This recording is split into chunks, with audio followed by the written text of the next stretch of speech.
एक नए तरह के अध्यात्म और नए तरीके के धर्म का निर्माण किया जा रहा है, चोरी छुपे। एक ऐसे अध्यात्म का निर्माण किया जा रहा है जिसमें ग्रंथों के लिए कोई स्थान नहीं है, जिसकी कोई आत्मा ही नहीं है। उसमें किस चीज के लिए स्थान है? उसमें स्थान है लोक बुद्धि के लिए,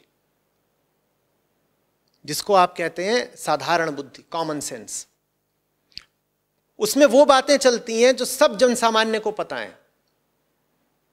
बस जो बातें जनसामान्य में पहले ही प्रचलन में हैं, उन्हीं बातों को थोड़ा और सुधार करके बोल दो, तुम गुरु कहला जाओगे। जिस केंद्र से सब जनता पहले ही संचालित हो रही है, तुम भी उसी केंद्र पर रहो। अगर तुम इस नए धर्म के गुरु हो या इस नए धर्म के प्रवक्ता हो, तुम भी उसी केंद्र पर रहो जिस केंद्र पर जनता पहले ही बैठी हुई है।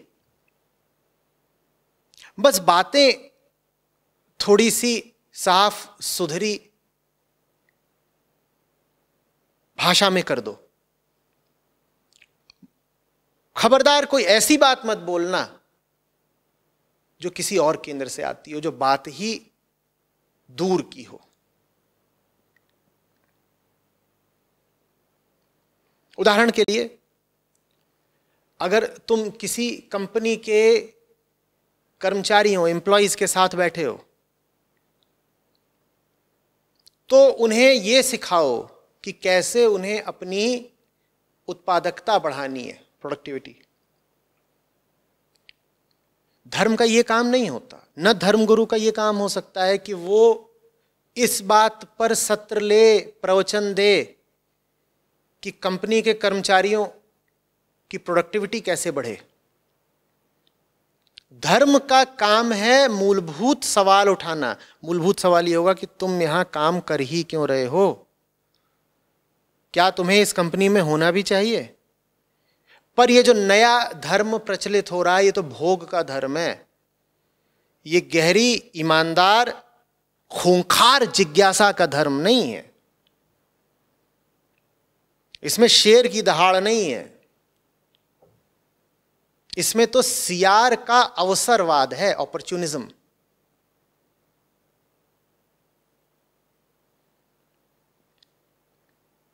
बात समझ में आ रही है?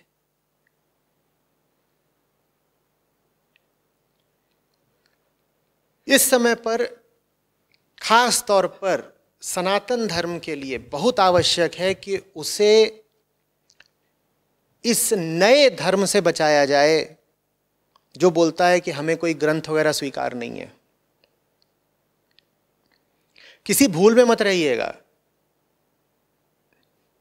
जो लोग बड़ा आक्रोश करते हैं और बड़ा प्रदर्शन करते हैं और बड़ी सक्रियता दिखाते हैं कि हिंदू धर्म खतरे में है, वो गलतफहमी में है। वो सोच रहे हैं कि हिंदू धर्म को खतरा अन्य धर्मों से है। नहीं साहब, सनातन धर्म को खतरा अन्य धर्मों से नहीं है। सनातन धर्म को इस वक्त सबसे बड़ा खतरा इन झूठे धर्म गुरुओं से है, जो भीतर भीतर हैं और सनातन धर्म की नींव खोदे दे रहे हैं। हम गलत दुश्मन पर निशाना साध रहे हैं। जो हिंदू हित के पैरोकार हैं वो सोचते हैं कि इस्लाम दुश्मन है सनातन धर्म का, या उनको लगता है कि ईसाईयत दुश्मन बनी बैठी है। अरे इस्लाम ईसाईयत दोनों तो खुद ही खतरे में है। जितने भी मूल पुराने धर्म थे या मजहब, वो सब खतरे में है। वो एक दूसरे को तो बहुत ज्यादा खतरा दे ही नहीं सकते। सनातन धर्म पर यह खतरा खास तौर से मंडरा रहा है। सबसे ज्यादा भीषण खतरा सनातन धर्म पे है। क्यों? क्योंकि सनातन धर्म में सहिष्णुता की बड़ी परंपरा रही है, टॉलरेंस। यहां आकर कोई भी अपनी बात कह सकता है। कुछ भी कहा जा सकता है, और कोई जांच पड़ताल नहीं होती। कोई ऐसी संस्था, कोई व्यवस्था, कोई इंस्टीट्यूशन नहीं है जो जांचे कि अगर कोई गुरु बनने का दावा कर रहा है तो उसमें ज्ञान कितना है, उसने स्वाध्याय कितना करा है। ऐसी कोई व्यवस्था ही नहीं है, तो कोई भी कुछ भी कह सकता है। और बहुत सारे इस वक्त पर गुरु और प्रवचनकर्ता हैं जिनका काम ही यही बताना है कि किताबों को छोड़ो, हमारी सुनो। और कई तो ऐसे हैं जो पुरानी किताबों का अर्थ ही उल्टा करके उनमें अद्भुत नए नए तरीके के अर्थ बता रहे हैं। इनसे असली खतरा है सनातन धर्म को। अगर आपको विरोध करना ही है तो दूसरे धर्मों का विरोध करना छोड़ो, हिंदू धर्म को पहले इन भीतरघातियों से बचाओ।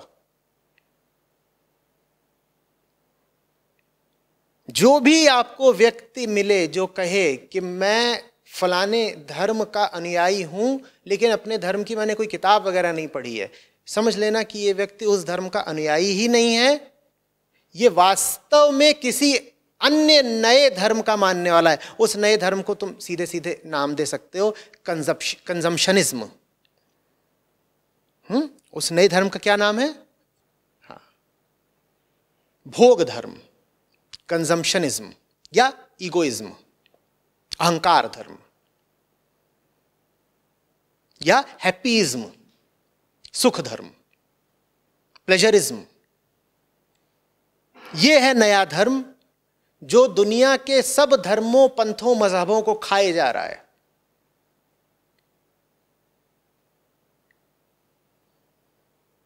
और इस धर्म के जो नए नए गुरु निकल रहे हैं वो साफ बताते नहीं कि वो वास्तव में कंजम्पशनिज्म के पुजारी हैं और कंजम्पशनिज्म के प्रचारक हैं। वो कहते हैं कि नहीं, हम तो सनातन धर्मी ही हैं। और वो मैंने कहा तो छवियां, मूर्तियां, प्रतीक, भाषा, ये भी लेते सनातन धर्म से ही हैं। भाषा सनातन धर्म की होगी, मूर्तियां सनातन धर्म की होंगी, लेकिन बात बिल्कुल सनातन धर्म के विपरीत होगी। और इसके लिए फिर उनकी मजबूरी बन जाती है कि वो सबसे कहें कि किताबें मत पढ़ लेना, क्योंकि तुमने किताब पढ़ी नहीं कि तुम जान जाओगे कि तुम भी गलत जिंदगी जी रहे हो और मैं तुम्हें गलत सीख दे रहा हूं।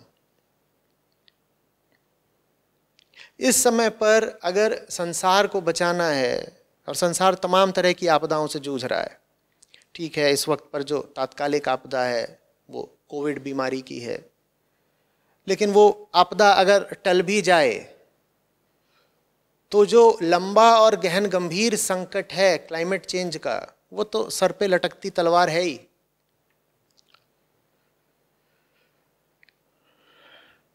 अगर दुनिया को बचाना है तमाम तरह के संकटों से, तो उसके लिए धर्म की पुनर्संस्थापना बहुत ज़रूरी है। धर्म को पुनर्जीवित करना बहुत ज़रूरी है। और धर्म को अगर पुनर्जीवित करना है तो धार्मिक ग्रंथों को आम आदमी की ज़िंदगी में वापस लाना बहुत ज़रूरी है। आपकी संस्था अपने सीमित संसाधनों के साथ यही काम करने की कोशिश कर रही है। आम आदमी की जिंदगी में ग्रंथों को वापस लाना है। जो बात उपनिषदों में और गीताओं में कही गई है वो बात कालातीत है। उस बात को जन जन तक पहुंचाना है, क्योंकि अगर वो बात आपकी जिंदगी में नहीं है तो आपकी जिंदगी जानवर समान है। यही काम संस्था कर रही है, बस अभी हाथों की कमी है और संसाधनों की कमी है। हाथ मिल जाएं, संसाधन मिल जाएं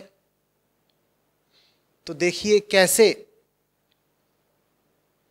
एक एक घर तक जितना भी अनुपम बोध साहित्य है उसको हम पहुंचाएंगे जन जागृति लाएंगे और लोगों को वो काबिलियत देंगे कि वो खुद समझ पाएं कि कैसे जीना है कैसे नहीं। जहाँ शास्त्र नहीं है वहाँ जबरदस्त अंधेरा है।